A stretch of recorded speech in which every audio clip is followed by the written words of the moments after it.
Hey guys, it's Anita here from Flowerfolk Farm. I hope you're all doing amazing. It's been a while since I've done a video, so I'm actually doing this after editing. Just wanted to add something in and just say a huge thank you to all of you for all your encouragement over the last couple of months. You know, we've had some issues here at the farm with flooding. I'll explain a little bit to you about where we're at after all of that in the video, but I just wanted to wish you all a super happy new year. All the best for 2023. I hope and pray that no matter what comes your way, you will face it with bravery and courage and faith, and just know that I'm so thankful to each of you for having you along on my journey, and I wish you all the very best. Much love. Mwah.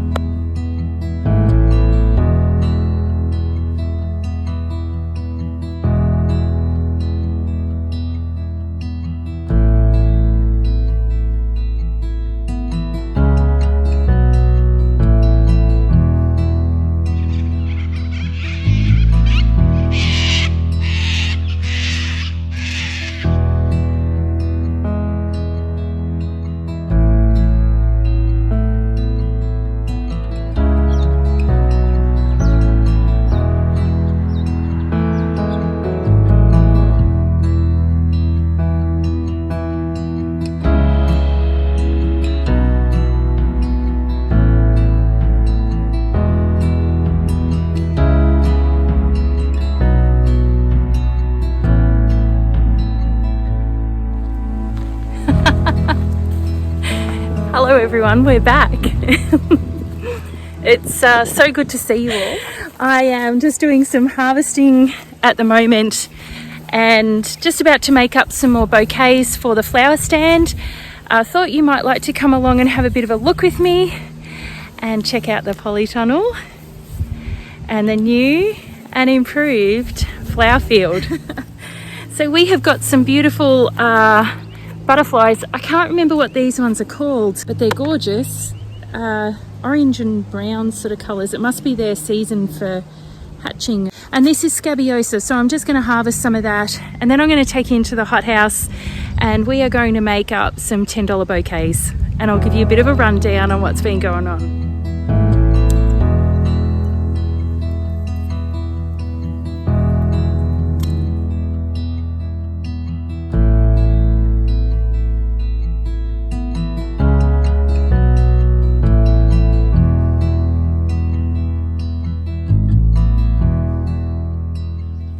Okay guys, I think you can see me. So today what I thought I'd do is just show you how I put together my feature $10 bouquets, which sell like hotcakes down the front on the flower stall. I have really struggled to keep up with with them. As soon as I put them out there, they sell very quickly, which is awesome. So some of the ingredients I generally use one feature flower, or possibly two, depending on size. But today, for purposes of this one, as I make this, I'm going to be talking to you, so I sort of thought we'll put a few extras in so that I've got more time to gas bag. This is one of my cafe au laits. Now, it is a dinner plate dahlia. This is obviously small in comparison to my hand. I've got a pretty small hand. This is one of the first ones that are starting to come out. These get huge, they will get quite large, and they go a deeper pink in colour. So already I'm seeing variances in colour with these guys. This is quite a creamy, buttery white, but they do actually go quite a latte pink sort of colour. I've got my amaranth, which is grown right here behind me. It's called Hot Biscuits. I've got a David Austin heirloom rose called Dark Lady. I've got Shasta daisies, just because I'm a hippie chick and I love them. I've got my scabiosas here, which I grow every year from my own seed that I save. I also have a selection of my cosmos. These aren't quite open properly. This is the point that I like to pick them at. They're still in bud, but you'll see there's just a few of the tips just starting to open. Perfection. I also have another one of my feature flowers. These are called Queen Anne's lace. You'll see this is a true Queen Anne's lace because it's got the dot. I don't know if you can see that, actually the light's pretty bad. There's a dot of red in there and that represents Queen Anne's blood.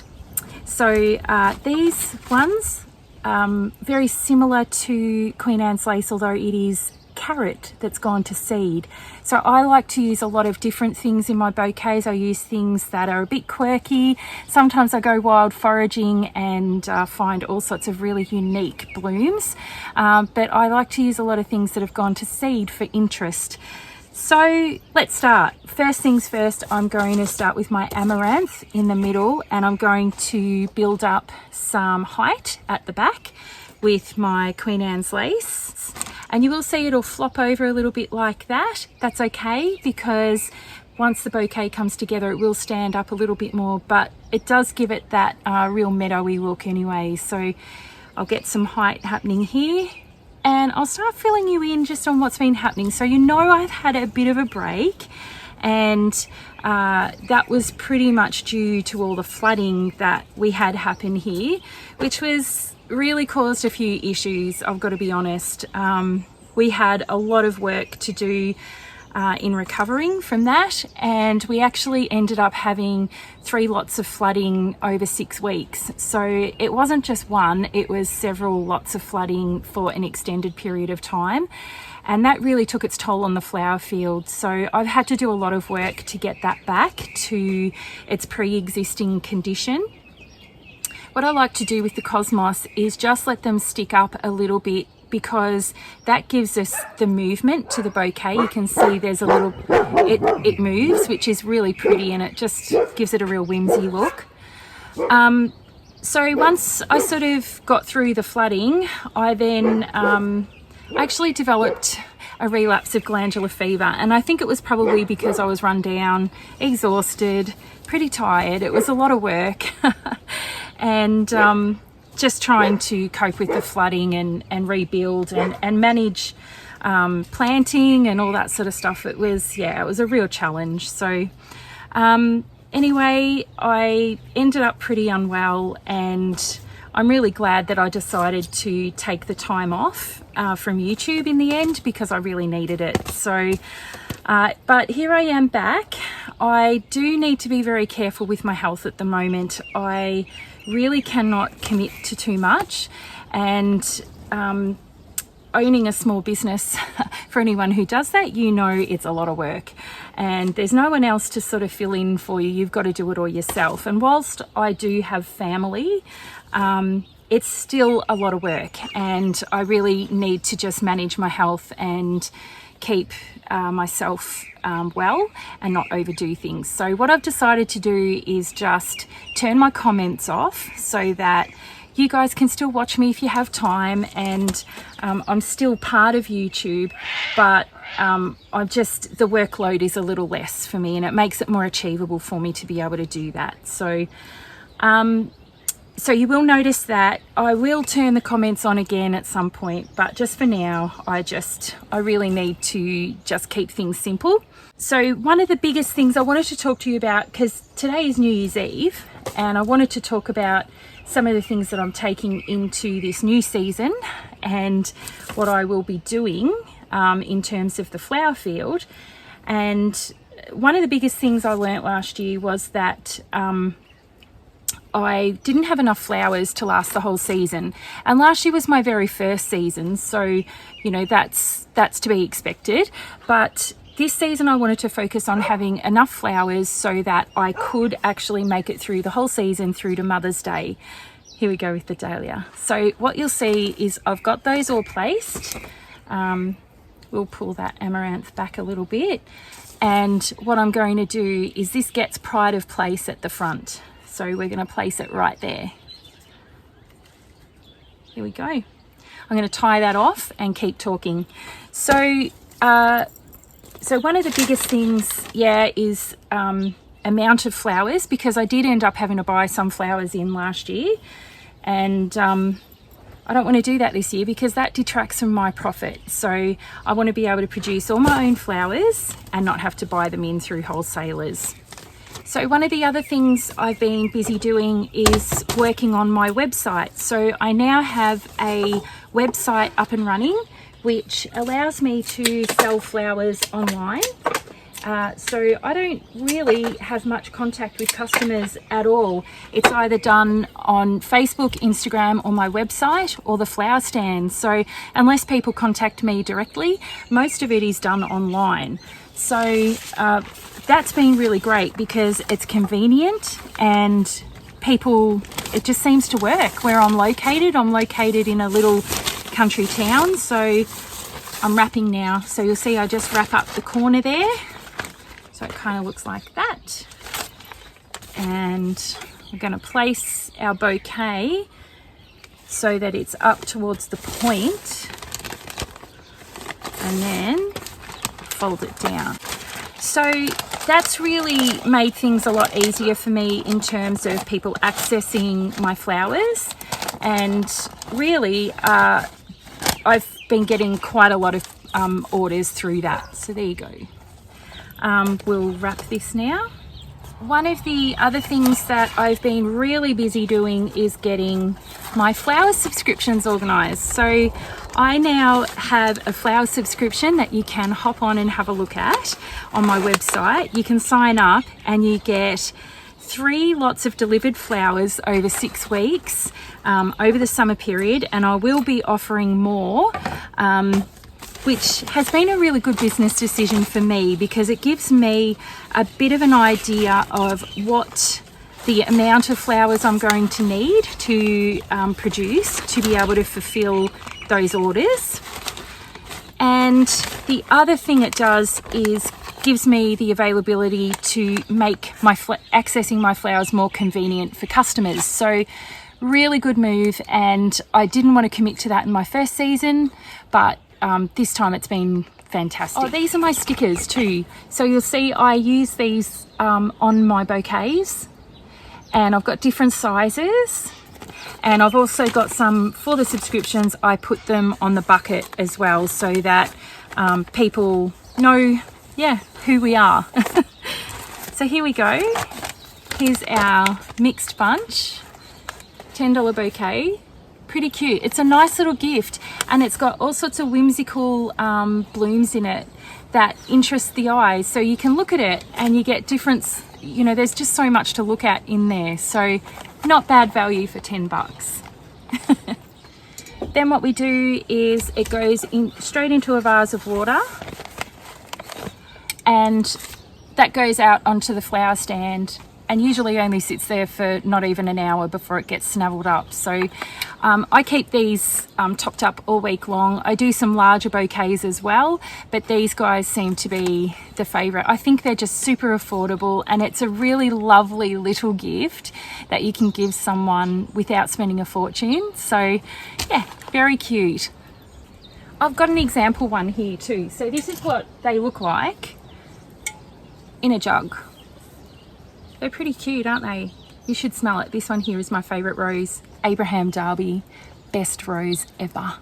So what I thought I'd do on this New Year's Eve is take you for a bit of a dusk tour of the flower field, give you a bit of a glimpse. It's been a while. You haven't seen it since it's had all the extras done to it. It is all planted out, and I've run out of room. I'm probably going to have to add more, which is good. I'm really stoked about that.